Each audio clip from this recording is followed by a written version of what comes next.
Hey guys, welcome to this new video tutorial.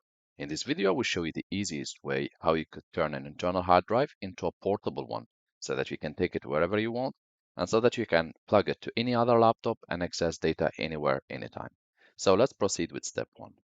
So, as a first step, we need to open our laptop and extract the hard disk of it.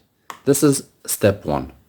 As a second step, I'm going to check the type of connector. So this type of connector, it's called SATA connector, and my hard disk, it's 2.5 inches.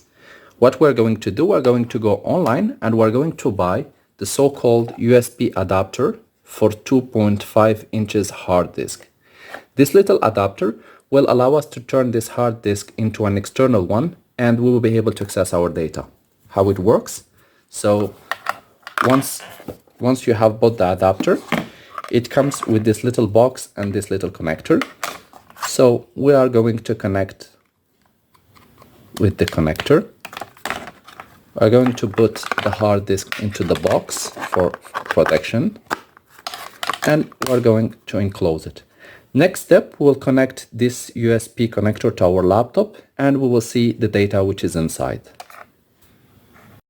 So guys, once you have plugged your external hard disk or the one which we made now, once you have plugged it to your laptop, go to this PC shortcut and you should be able to see your hard disk appearing next to the C drive.